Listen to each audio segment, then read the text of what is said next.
early on, did you find any or what advantage do you think you had that you were rapping and producing, that early in the game at that time? And then how does that help you today, do you think? Okay, put it like this: it saves you money for one. Um, the reason why I was rapping and producing when I got signed to the label back in '88, they asked me, did I know how to run a studio? And I didn't, but I told them, yeah, I did. So, and then they just fired their producer. We didn't have no producer. I didn't know nothing about producer. I just DJ'd, you know what I mean, over breakbeats and stuff. So I had to learn the equipment. I had to learn the equipment and come up with an album in 2 months. You feel what I'm saying? So I had to learn the FZ1 Casio sampler. I had to learn the MPC 60.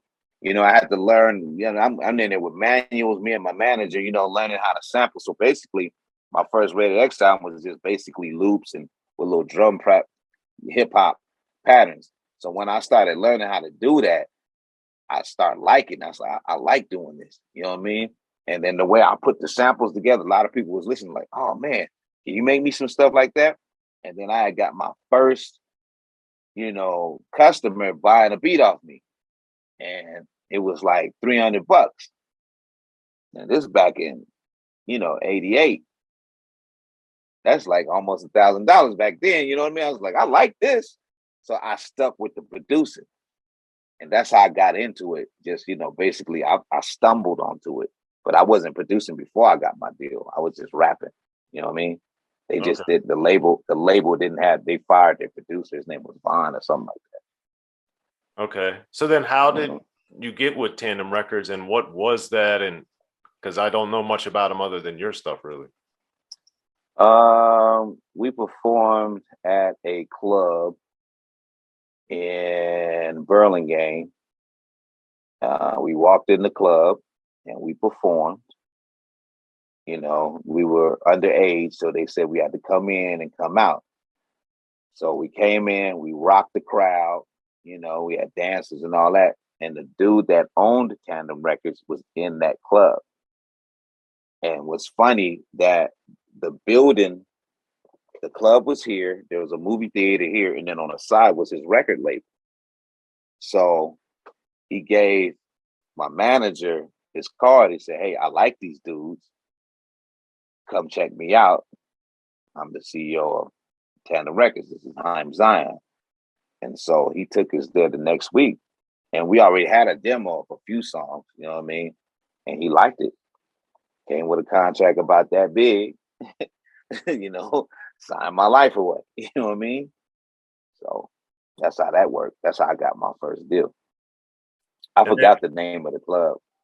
And then how did you get out of that deal? Just dropped. I got out of it in 1993. Basically, I had one more album to do, and I just did it, and got off the album, got off the label, and we just parted our ways. It wasn't no love lost. It was a great experience. You know what I mean? I had a lot of fun. Produced a lot of groups. I got my dude Chunk signed there. Shanti came and did some songs with us. You know who Shanti is. Yep. Good friend of mine. They were all young guys. I brought them there, did some songs with them, and we just made some hits and made that dude a lot of money. Basically, that's what we did as kids. Right. And then, of course, Shanti, you've kept working with over the years, and then you've done, Droop-E, of course, Kung Fu Vampire, some other things. So as you've evolved, how do you find, because I've been around and known and seen and worked with a lot of producers too. So for you, how do you find, I don't know what I'm doing right now, but I'm just making these beats and hopefully I'll sell a few of them or a lot of them or all of them. How does that work for you when you're, in your studio or when you're strategizing what moves you want to make, not knowing what's really going to happen? Well, this has always been me. Okay. Ever since I was in high school, when I say something, it happens. So I'm that much assured of myself. I told my friend, my best friend, one of my best friends, I said, hey, when I get out of school, I'm gonna get a record deal. When I get a record deal, once I do my album, I'm gonna get you signed. And I kept that word. And this was my dude Chunk. I don't know if you remember Chunk, Minister of the Game, that guy. Okay. I got the deal. So when it comes to my beats, you know what I mean? I know that I'm dope. You know what I mean? Not to be pulling my horn or nothing like this, but I know I got that shit. Just like Dr. Dre knows he got that shit. You know what I mean? With this music shit and these beats, I can't be fucked with. So when I do this shit, I know I'm gonna come with some slap that's gonna make somebody move their ass. Cause I keep like I said, I keep my ears to the street. You know what I mean? And I know what's hot and I know what's not. You know what I mean? So when I present something to somebody, I already know they're gonna be shaking their booties to it. You feel me? And nodding their heads. So it's just, I'm just sure I know it's gonna work. You know what I mean? So when I'm done, okay, I'm gonna have these. I'm gonna let E-40 hear it. Now 40 got a funny taste bud. You know what I mean? So something that's hot to me, he might not feel it. You know what I mean? But I know the next dude will. You see what I'm saying? So like I'm just assured of myself, man. I'm 100% when it comes to this music. I know this shit like the back of my hand. Okay. And I'm not trying to be cocky or no shit like that. You know what I mean? It's just that I love music so much. I know it. I eat, sleep, drink, shit it. Excuse my Portuguese. There you go. Well, speaking of sound, I see you got your earphones and you got to deal with the company there. So break it down what that is. I went to CES a couple of days ago, and I have a friend, and she represents this company called V1. You know, they want to work with me, and they let me get these nice headphones. Man, they're pretty dope, man. They 64 gigabytes of memory in the headphones, so you can upload music in it. You know what I mean? And then they have a card that you register your headphones with, and then it download this app that gives you access to 30,000 stations. So, you know, you can either use it, you can plug it up and use it for the studio, or you can just listen to music on it, working out just inside the headphones, or you can use your app. It's pretty cool headphone, man. It's I just got it a couple of days ago, but the sound on it, man, is dope. You know what I mean? Commercial plug. You know what I mean? And you got your clothing line on as well. So what is yes, it? Sir. Yes, How sir. can people find it? They can go to locationunknown.com. No, .clothing. It's locationunknown.clothing. And it's a friend of mine. His name was Black Cat. He did a lot of graphics and he's from Houston. He did a lot of stuff for a lot of artists out there, from like, you know, Ghetto Boys and you know, a heck of people, man. He passed away of COVID a couple of years ago, man, before they knew what it was. You know what I mean? And every logo that he made for me, like he'd be batting 1,000. You know what I mean? Like he's dope with what he does, man. And I just told him, like, man, make me a logo that when somebody see it, they say, "Damn, I want to wear that." And he came with this. You know what I mean? And I made it to a clothing line, man, and I've been pushing it for 2 years now. It's doing cool. It's doing pretty cool, making a little noise. All right. And then what other stuff that you're working on that you want to tell people about to be on the lookout for? Okay, well, be on the lookout for Sugar Free and Cocaine's album. I got a song on there. Be on the lookout for Too Short and Little Duval. We got a song called Big Sexy Things. They should have shot the video already.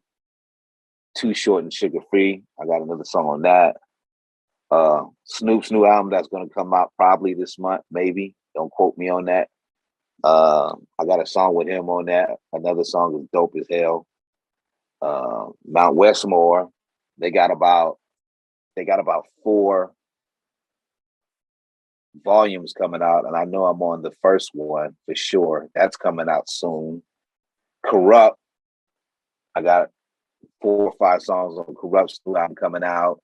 Got a song on the Dog Pound. And then I got my compilation called Angeles coming out. And I'm doing a solo album as well.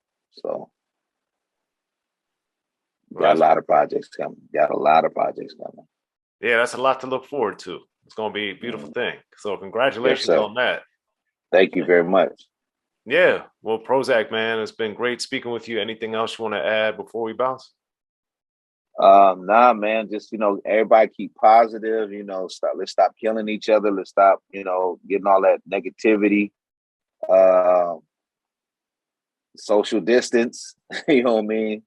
We dropping like flies right now, man. I just want everybody to stay positive, man. And all this fighting and killing is just unnecessary. We don't have to do that.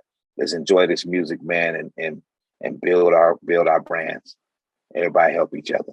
Don't hurt each other. Well, there it is, man. Well, thank you for coming through. Man, I thank you for letting me be on your rug, baby. Yeah, of course. Yo, I want to shout out to the homie Chad Kaiser for making this connection happen. If it weren't for him, I wouldn't even be right here talking to the man. That's love.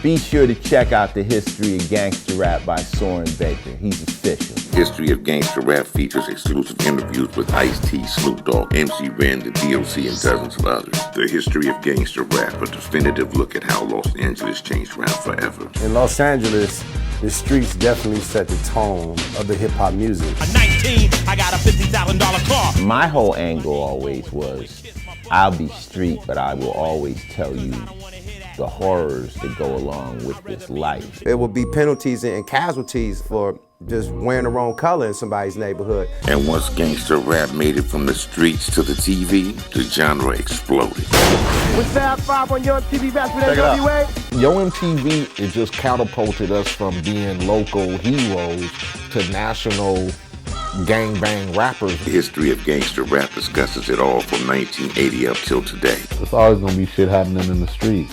You know what I mean? So it's always gonna be something to talk about. The History of Gangster Rap in stores now.